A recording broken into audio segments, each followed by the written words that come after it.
Good morning, Steeler Nation. You are listening to the New Standard Podcast. I am your solo host today. My name is Neil Coulong. Lance Williams is traveling for the holiday, heading back to his roots in Macedonia or wherever it is that Lance is from. I'm not exactly sure where he is, but I know that he is not here today. I have a special guest with me. I'm going to introduce him in a second. I just want to go over all of the news that we have heard lately and what a week it has been in Steeler Nation after suffering a brutal 13-10 loss to the hated Cleveland Browns in week 11. A couple days later, the Steelers did something they have not done since 1941. You might have heard it, whether that was from me and the New Standard Podcast or basically all of social media yesterday morning. The Steelers have parted ways with now, and this is fun to say, former offensive coordinator Matt Canada. Matt Canada, in perhaps the least effective coordinating stint in the history of, well, the modern history of the Steelers. Don't even look back into the 40s, 50s, and 60s with that team. You'd be absolutely shocked with some of the stuff that they did. Within the Super Bowl era, one of the least effective coordinators in franchise history. We wish him the best. We don't wish ill will on anybody in this show, but it was absolutely high time for a change. I have often said if it was not going to be in this season, it definitely would have been after the season. I think that was clear about 2 weeks in. And the question really became, how long was he going to last? Why did he still have a job? Why is he not being fired right now? And so on. Finally, they did. Mike Tomlin, Omar Khan, Art Rooney pulled the plug, and Matt Canada's reign of terror is over in Pittsburgh. He has been replaced on an interim basis in a combination of ways. Eddie Faulkner, the running backs coach, will be the offensive coordinator, with quarterbacks coach Mike Sullivan calling the plays on game day. And I would imagine with that, there will be some coordination between the two of them into how they're doing what. And obviously with head coach Mike Tomlin overseeing the efforts for both of them. I feel that it's not surprising. I had said previously, if they were going to move on from Matt Canada during the season, which is all but unprecedented. Again, they have not changed out a coordinator in the middle of a season since 1941, which isn't even really organized football back then. So they have not done that in the modern era. If they were going to do it, Mike Sullivan was the guy I thought that they would replace him with on an interim basis, largely because he's been in that seat before. He was an offensive coordinator and play caller with the Buccaneers and the Giants within the last 15 or so years. Not any time recently. I think there was a reason why he might have been available. And I certainly think that he is on the hook in terms of accountability to some degree for the complete lack of progress we have seen from Steelers quarterback Kenny Pickett to this point. Pickett's numbers are consistently among the bottom of the league. I don't think that it's a stretch to suggest he is one of the worst, probably in the bottom 5 of starting quarterbacks in the NFL right now. And this is a year in which we've seen a lot of starting quarterbacks go down. So things have not been good in Kenny land for all of the stands out there who really want to see Pickett succeed. And I'm one of them. He has not done that to this point. What he needs to do, what the Steelers offense needs to do, to put simply, is a lot of what they have not been doing. And to give you guys a treat and to actually hear somebody who knows what the hell he's talking about, instead of me blah, blah, blahing all the time, I have asked my friend, former colleague at USA Today Sports Media Group, Doug Farrar of Touchdown Wire fame. You might have seen him either on that or somewhere in social media. Doug and I something on Twitter. Doug and I work for quite a bit, and I'm turning my mic up so I can actually hear him back there as well. And fortunately, we have the opportunity to continue our relationship and continue talking. And there's not a time I speak to Doug that I don't learn something about the NFL. And he is absolutely the first person I go to be on this show whenever the need arises. So good morning, Doug. Happy early Thanksgiving. Thanks for joining me. And same to you. Yeah, the need has arisen as we have seen. We can no longer blame Canada. The South Park memes are done. We will. Don't worry. I'm not your buddy, guy. I'm not your guy, buddy. All that. This is a fan base that still calls it Heinz Field. You know, what do you call it? Acra Heinz Fieldium. Heinz. Acra Heinz Fieldium. In fact, yes. I think that should be the name, to be honest. Acra Heinz Fieldium. Yes. I like that. I think there's a kind of a almost mythical, like Greek sort of feeling to it. There is kind of, or vomitorium, as the case may be. Well, I like look at the Canada era, that fits. Yeah. I liked that the last coach they fired in season was Aldo Buff Danelli because he wanted to coach the Steelers and Duquesne at the same time. By the way, this was about the same time that Clark Shaughnessy was a consultant with the Bears. He coached Stanford to a, I think, 11-0 record. But Clark Shaughnessy was a genius, so that's a different guy. But George Halas couldn't make him a coach because it would get him in trouble, so he was a consultant. Well, hey, you know that's a bridge into many for $2,000 a month, by the way, which back then was a lot of that's a lot of skidoo. That's some stuff. It's pretty good for pro football, which was clearly like a tertiary sport in the United States at that point. Exactly.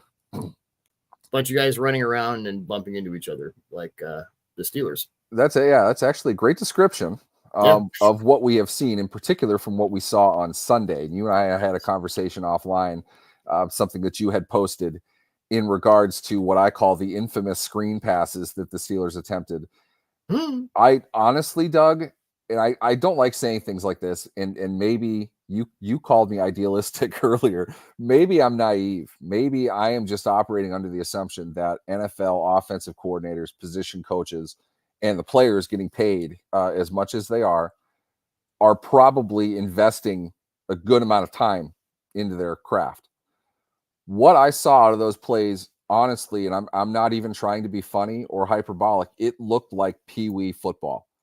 Like it appeared to me there were at least 5 players on the field that you could make the argument felt as if a different play was called. None of them were in sync on what they were supposed to be doing, up to and including the halfback, who didn't even seem to act like it was a screen pass. Well, it's hard to call it a screen pass because you had trips left and all 3 guys were clearing out. Yeah, okay, there's another thing. Was it even a screen pass? Several Browns defenders ran right through those clear-out receivers like, hey, you could see Grant Delpit hauling ass over like, oh, I want some of this. You know, this is like when the stuffing hits the table tomorrow. You know, are we talking about the Warren motion into the 3 defense motion to 4 strong? You're like, what? I was talking about the screen the screen that wasn't. I think Kenny just like threw it into the defender's balls or something.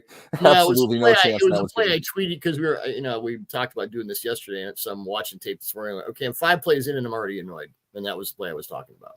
Yeah, it was a wide screen. You know, but I don't spend a lot of time watching the Steelers offense this year.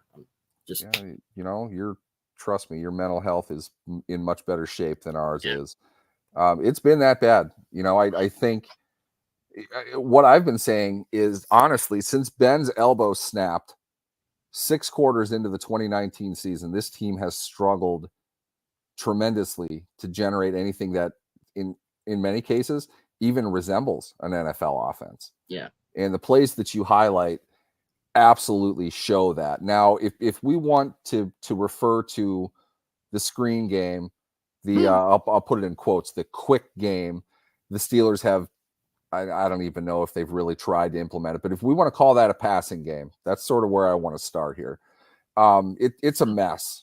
It doesn't take Bill Walsh to tell you that. It's an absolute mess. Right. It might be the worst in the NFL in design and execution. Mm-hmm.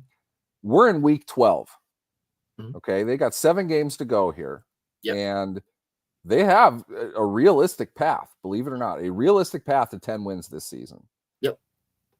Do you think Mike Sullivan / Eddie Faulkner can fix what they're doing right now with their passing attack? Yeah. Well, by the way, the Steelers under Canada in those 2.5 seasons, they're They've had a winning season every year and a negative point differential every year. It defies logic. It's astonishing. It's just anything that we know about football and the statistical relevance to the game has been redefined by Matt Canada with an assist from Randy Fichtner. All right, let's not downplay his remarkable accomplishments as well. I mean, Ben's last his season, offense scored 23 a game. Ben's last season, Pickett's first season, and whatever the hell this has been. So the larger question, no matter who the offensive coaches are now, it could be anyone, could be Sullivan and whoever, I don't care. Bring back Curly Lambeau or whoever. I think I wrote an article when I was at SI almost 10 years ago where I got to talk to, it was Bruce Arians was with the Cardinals, and he had Carson Palmer, and Palmer was in and out injury-wise, and Drew Stanton the backup. So Arians was sort of alternating Palmer and Stanton when he had to. Obviously with Palmer as the primary, but you don't always have that guy. And both Palmer and Stanton, I got to talk to all three of them, and both Palmer and Stanton told me, what they really appreciated about Uncle Bruce is that he would sit down with them and go, okay, what are your 15? Like, what are the concepts you like? And what do you like about them? Let's build the whole plane out of that. And both Palmer and Stanton kind of intimated, we don't get that everywhere. A lot of it is we are asked to run a system that has been superimposed on us that could be sort of for anyone. And we've seen this with like the Bears for the last few years where they clearly wanted Andy Dalton. They somehow got Justin Fields, and they're trying to make Justin Fields run an Andy Dalton offense. You're like, what? But the best thing these guys can do for Kenny Pickett is to sit down with him and say, okay, we've got, X number of days. We are already running in the bullet train at 250 miles an hour. So we can't stop and do off-season install. What do you like? What is good for you? And they need to study too and say, well, based on, and they've both been in the building, right? So they, however they've communicated with whoever. From what I've seen, I'm not sure. That's the whole problem here. However involved they are in installs and, the planning through the week and adjusting for opponent and whatnot. The best thing they can do for Kenny Pickett is to sit down with him and say, all right, let's start with Pickett. What is the foundation of this offense now? What are we trying to define? What are we trying to accomplish here? And what are we trying to achieve? And how best can we do that with the quarterback we have? And, I told you this when they drafted him. His ceiling is good Kirk Cousins. His, floor is bad Kirk Cousins. Kenny Pickett is what he is. I mean, I don't want to waste time saying he is or isn't this or that. Okay, this is what you have. So that's the best thing they can do to start with the foundation. What are you comfortable with? We have to ride this out with what he does best. When I watch this offense, and it's interesting that I see a lot of the same issues I see with the Chiefs this year. There aren't a lot of defined route concepts that open things up for Pickett.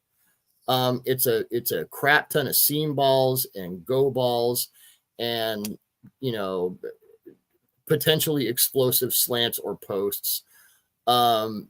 Pickens is pretty much just a fade ISO guy. They don't, they had this nice little stretch where they were motioning to 4 strong to the front side, and they would use Pickett as the backside ISO guy. They did that for about 2 weeks and they stopped doing it. Then they made Pickett the front side ISO guy, and that just turned into a disaster because of whatever. Pickett has been much better with play action than without. He has run play action on 16% of his plays, which is 35th in the league. He had 2 explosive play action throws against the Browns the first time they played. He hasn't had an explosive play out of play action since week 5. So, and I'm not in the building, so I don't know. What I see on offense, and we can sit here and make fun of it, but the problem is the underlying root cause. I think Matt Canada had an idea in his head of how this offense would work. And it doesn't look as if he's really consulted with anyone along the way. It's just all right, I got my book. Here we go. You can't do that in the NFL. If you look at the most explosive throwers in the NFL, outside of Dak Prescott, this is point 2. Outside of Dak Prescott, who's third, CJ Stroud has the most passes completed of 20 or more air yards. Brock Purdy is second. 2 is third. What do those guys have in common? Their offensive coordinators are either Kyle Shanahan or guys who grew up under Kyle Shanahan. What does Kyle Shanahan do better than anyone else? He ties the run and the pass game together. What also does Kyle Shanahan do better than anyone else? He schemes guys open. And I would say that for the new offensive minds on that team, because the run and pass game don't have anything to do with each other now. You've seen that. It's like, okay, here's our pass, and we're just going to run a bunch of guys in a straight line and see who's there, which, by the way, is exactly what the Chiefs are doing, and it's kind of gross. And then all of a sudden, Jaylen Warren and Broderick Jones and, running the motions. I think their run game is actually kind of becoming pretty cool. It's interesting. But they don't use anything from that to really integrate with the passing game. Yeah, one play doesn't set up anything else. It's devoid of any kind of progression or I had a conversation with some people during the game or after the game. They're not running a script that sets up anything. It seems like anyway. No. That's what I noticed. And that's another thing Kyle's better at than anyone. Well, actually Mike McDaniel might be better at that than anyone else right now. But there is no we're thinking 4 plays ahead. We're not you would never win in chess just thinking about your next move. You have to think 4, 5, 6 moves ahead. They haven't been doing that. I wouldn't say they're going to be able to do that a lot. You start with the basic foundation. Kenny, what do you like? What are your big 15? Let's start there. Let's just start there. You have a Bengals defense this week that is just ass against the run, surprisingly, because they have good personnel. They have a lot of complicated coverages. So what do? You make the pass game simple. You lean on the run game. And for God's sake, give Jaylen Warren the ball. He leads the NFL in yards after contact per carry. He's top 5 in forced missed tackles. He's top 5 in runs of over 15 yards. Let's not make this complicated. He's your guy. He is, for the short term, the bell cow of your entire offense. You run everything else off of that. And then I wanted to get into that too. I was also going to point out Jaylen Warren leads the NFL in yards over the last 3 weeks. I understand that that's not like a great sample size, but this is a team that ran for inches, not yards, in the early part of the season. He is also a second-year player who was not drafted. And to some degree, I think this is more situational than anything, but to some degree, he is getting the ball overall less than Najee Harris is. Mm-hmm. Yeah. And the results between the two, really, if you take out the bottom 5, they're pretty much the same. But the real difference is if you take out the top 5 carries that each of them would have, if you take out the top 5, that's the only way Warren becomes comparable to Harris. Harris does not make big plays, plain and simple. You and I had conversations up and down about Najee Harris. It was like, scripted by the cliche gods covering the NFL leading into that draft. He's a big power back. Not really, but they're going to say that he is. He has to be a Pittsburgh Steeler. This guy looks like Jerome Bettis. No, he doesn't. What? All of these things are like, you know what? I didn't even want Najee Harris. If it had to be a running back, Harris wasn't even the guy that I wanted. Now, I'll admit, ETN wasn't my guy either. Javonte Williams was. But what I see in Harris is exactly what I thought Harris would end up being. But the issue is Warren looks like the type of back that I wanted them to have. So if you're now Eddie Faulkner, the running backs coach, I don't think that's a coincidence, by the way, that he's being elevated to that spot. Mm-hmm. Do you think we will see a lot more Jaylen Warren, or do you think they're going to continue with kind of a balanced attack between the two? Which I don't. Najee, to be fair to Najee, he had a really nice run on Sunday, and he had a lot of carries where there was a 330-pound dude in his face the second he got the ball. That might have been the worst for him so far this season. Vision to me is the difference between the two. Harris didn't have a chance in this game, though. He really didn't. Well, Warren is more explosive. And I said when I did my running backs that year that he is my comp was Steven Jackson, who is a very good player. But, if you needed 4 yards, Jackson was going to get you 4 yards. And if you needed 7 yards, he was going to get you 4 yards. And the Steelers the year before, they had no consistency in the run game whatsoever. So I think with both Pickett and Harris, they were like, you know what? Our entire offense is just a huge ass grab. Let's just get guys with a high floor. And I think in both cases they did that. Yeah. The problem is the ceiling, and it's, there.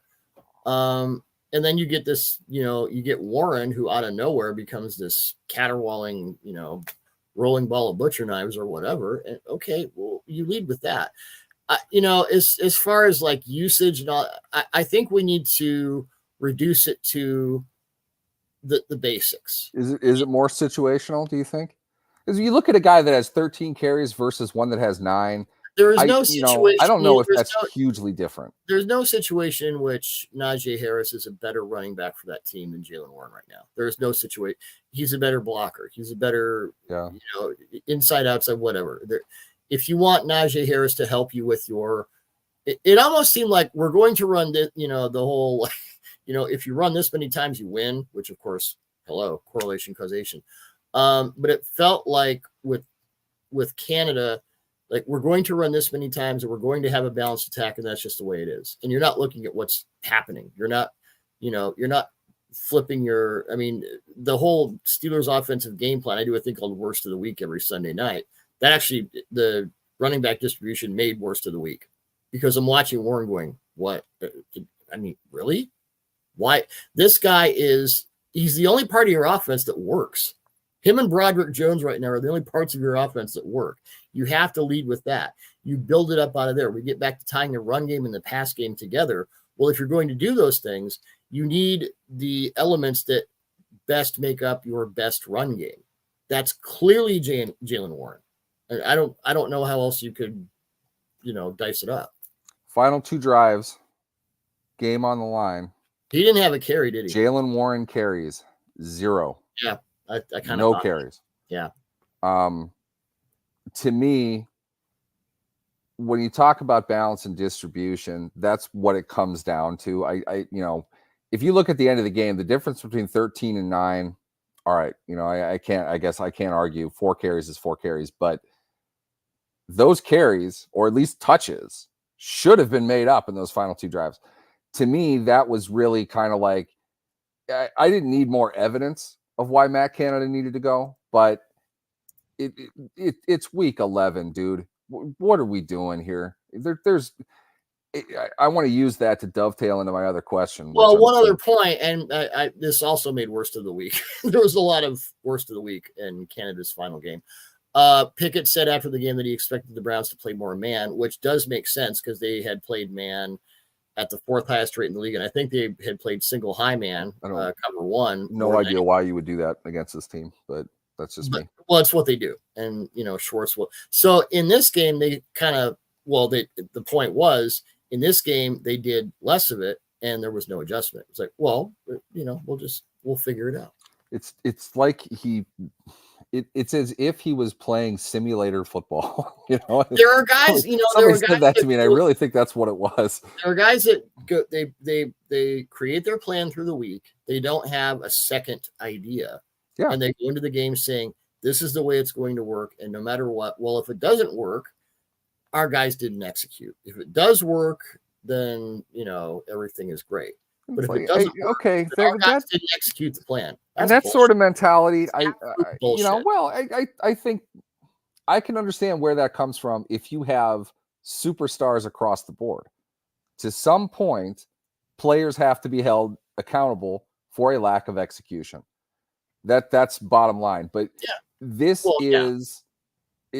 so confusing to watch this offense. It becomes really hard to see intent. I'm going back to that swing pass. Sorry, it wasn't a screen. The swing pass. Yeah, someone has to block for it to be a screen. They had no idea that was happening. There was no. I love the reaction of all the Browns players, and especially Grant Delpit, who was on the other side of the field, like, "Oh God, I want to get the." I don't think he get this guy. Excited in his life. There was a point. It was too. I was going to take a screen cap just to be a smartass, but there was a point in which there are 3 Steelers defenders 7 yards down the field. There are 3 Steelers receivers 7 yards down the field. They're all running there are 3 Browns defenders 4 yards from the line of scrimmage and closing. Yeah. And Jaylen Warren doesn't even have the routes. Jaylen Warren doesn't even have the ball yet. Nope. And it was a first. That wasn't like. That was like the 4th play of the game. That was a first screen read. They didn't. He turned his head immediately and threw the ball. to me, it just shows it's like he scripts 65 plays, but he doesn't tell anybody. They didn't practice any of it. There's no adjustment. Kenny Pickett doesn't even need to look at the defense. Whether he's looking at it and not seeing, that was the absolute worst time to run that kind of a scheme. I want to get into Pickett, though. Yeah. And just give us a chance to pause for air. You are listening to the New Standard Podcast. I am Neil Coulong, joined today by Doug Farrar of Touchdown Wire. Please follow Doug Farrar on Twitter and life in general. His handle is right here next to his picture. If you are listening, it's at NFL_Doug Farrar. Please check him out. Fantastic work. Always one of my favorites. Before, during, and after the times we worked together, I read everything he ever wrote.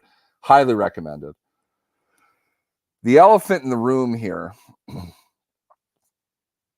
and maybe I'll use another cliche. Maybe this is more a chicken versus the egg argument. I think everybody here can agree the Steelers had a less than ideal coordination effort on behalf of their offense. I don't think it has to be as binary as people make it out to be. You have to have the scheme or you have to have the quarterback. Clearly, they need to be married in some way, okay? I honestly look at, and I've watched every snap of this team many times over the last 2 years. God, that's my most common reaction from anything 10,000 foot so level. Grumpy all the time. Yeah, Jesus. exactly. That's what I tell people. The Steelers haven't been good in forever. I don't even remember when they were good. My most common reaction, though, honestly, is they both suck. You have a quarterback that can't make simple throws. I get that scheme is important, but they're not robots. This is not a video game. Mm-hmm. My guess, just I'm putting this out there, I think we will see Kenny Pickett's best game this season at some point in the next 7 games. And I think we will see a lot of what we have seen. I don't think he's good enough. Do you think the Steelers are going into the 2024 offseason with Kenny Pickett in mind to be their unchallenged starting quarterback? Unchallenged is a conversation that they're having that conversation in the building right now, because you do. Because your director of player personnel is talking to the advanced scouts, and that funnels up to the GM.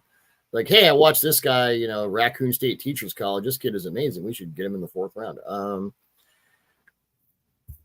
couple things about, I want to bring up a couple of quarterbacks. First is Josh Allen.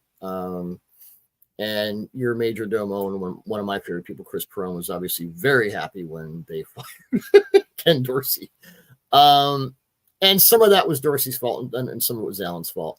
Against the Jets, there was one play, because they had used, I heard all this stuff about, oh my God, the Bills used so much more motion. No, they didn't. They ran 15 pass plays with motion. Allen completed all 15 for 3 explosive plays and all 3 of his touchdowns. In the previous 10 games, they had run 150 pass plays with motion. The average was exactly the same, 15 per game. The difference was Allen in total completed 9 passes over the middle, including the 81-yard touchdown pass to Khalil Shakir, which was one of those, oh my God, Josh Allen throws. So the middle of the field came back in. There was a 16-yard pass over the middle to Dalton Kincaid, where Stephon Diggs ran motion, reverse orbit motion. And then they had another motion, and it screwed the Jets linebackers up.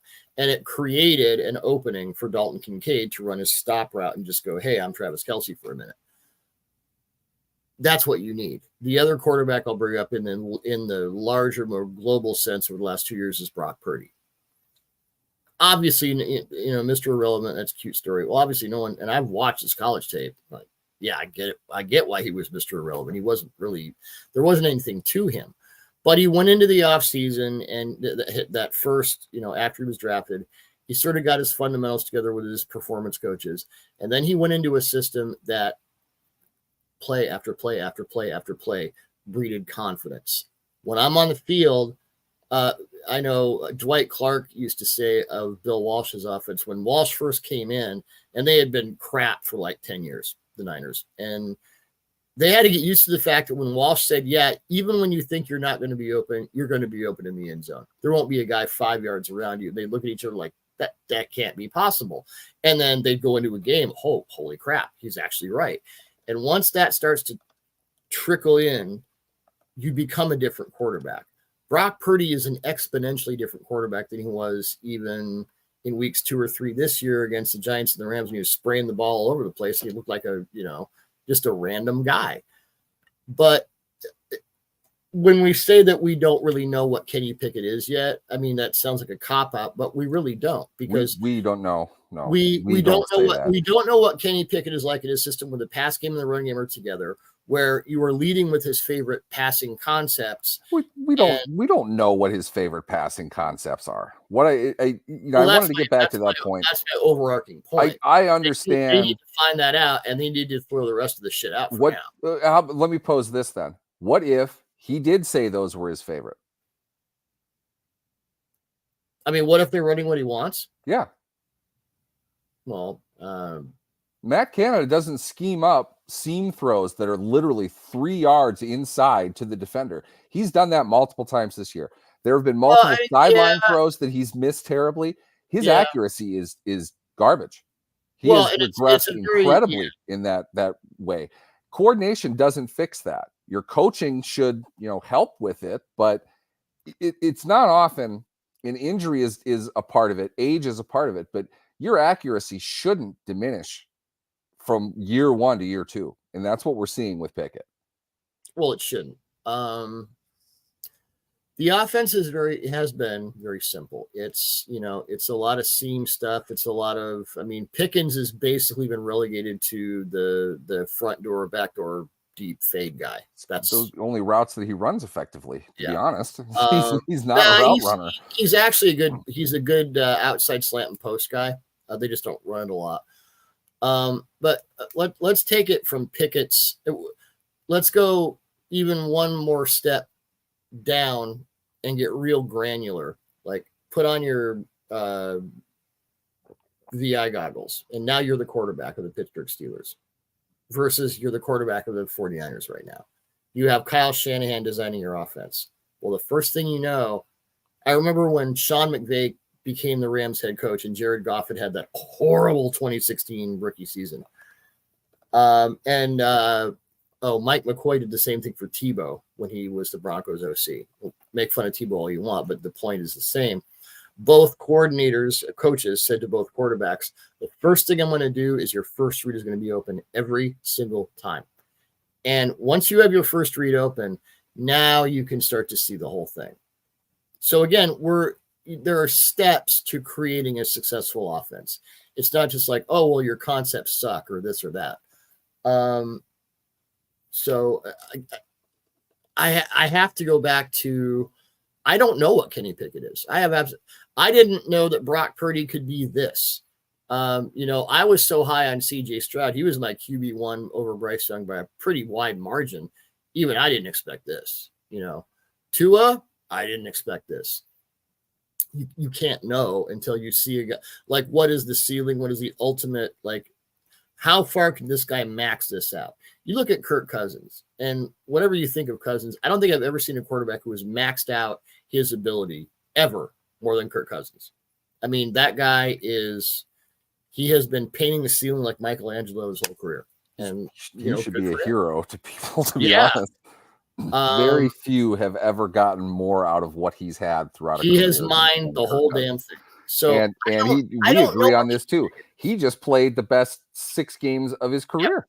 Yeah, because Kevin O'Connell. And he's going to sign for minimum $35 a year with the Vikings. They're going to give him 3 more years. Yeah, just because of what they did. Because Kevin O'Connell is in a system. It has created a system where, again, the quarterback, Mike Martz I've seen old Mike Martz, like Greatest Show on Turf playbooks. And he would tell his receivers to present a favorable picture to the quarterback. I always love that term. And I think offensive coordinators, far more so, should always present a favorable picture to the quarterback. Until that happens, I have absolutely no idea what the quarterback is capable of. I just don't know. You can see what it is with like 4 different concepts, and half the time it works and half the time it doesn't.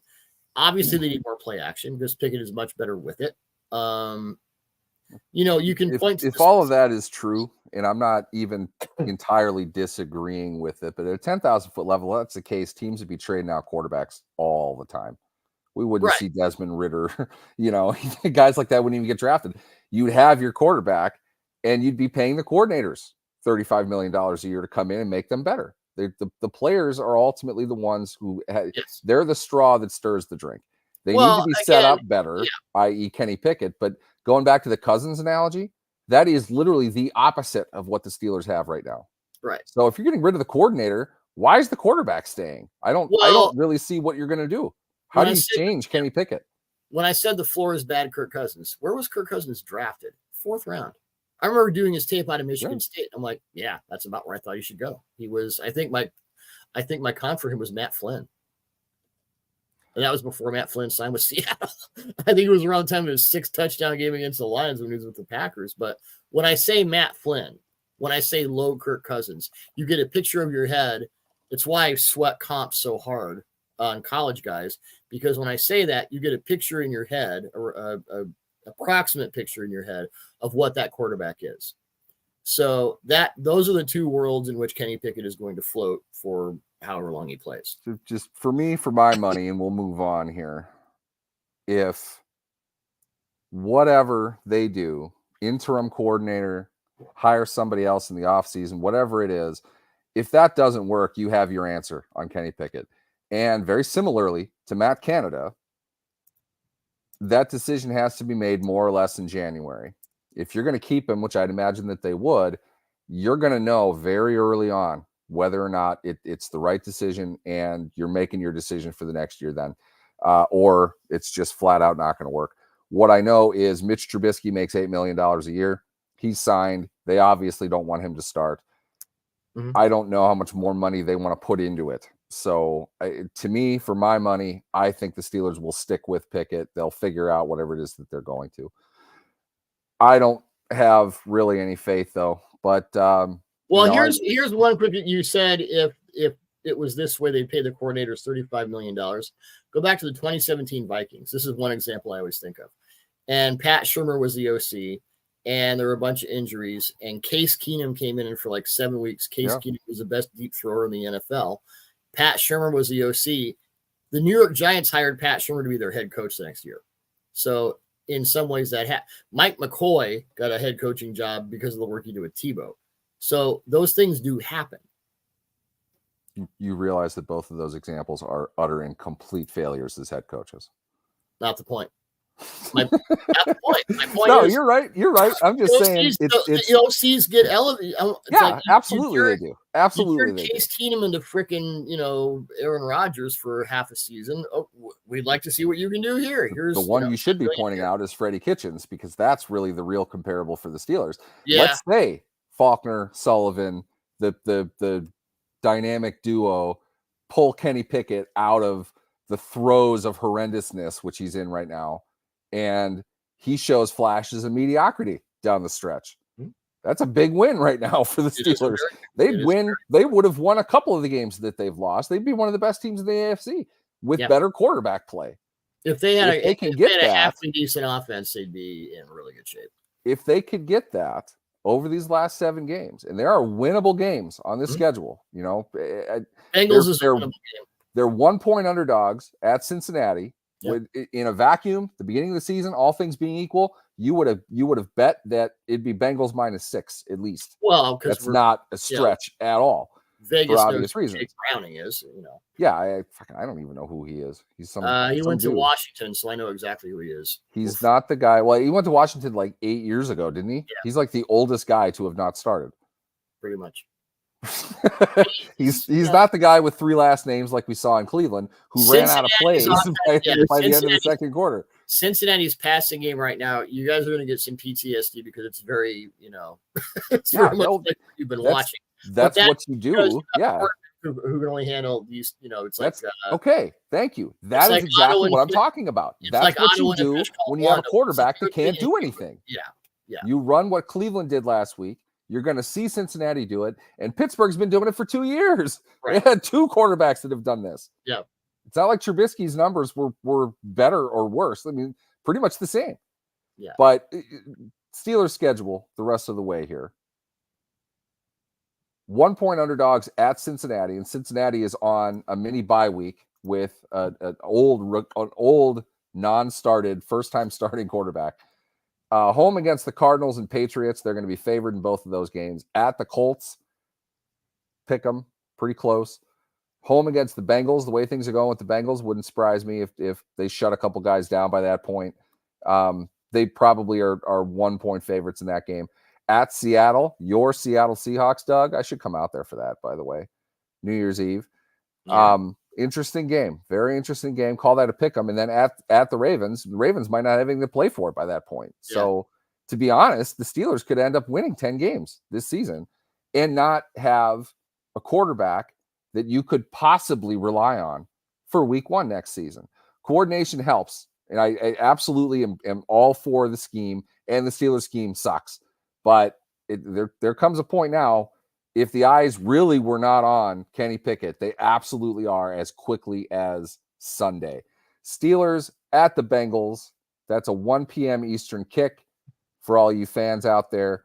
We are going to break it down following the game. I think it might be a solo show, and I'm not going to bug you on a Sunday, Doug. I know that you go on like nothing but coffee and adrenaline and can't stop for little people like me and like us. I get like texts for radio hits on Sunday afternoon. I'm like, are you kidding me? Like, who's listening to the radio on Sunday afternoon anyway? I've never really understood that.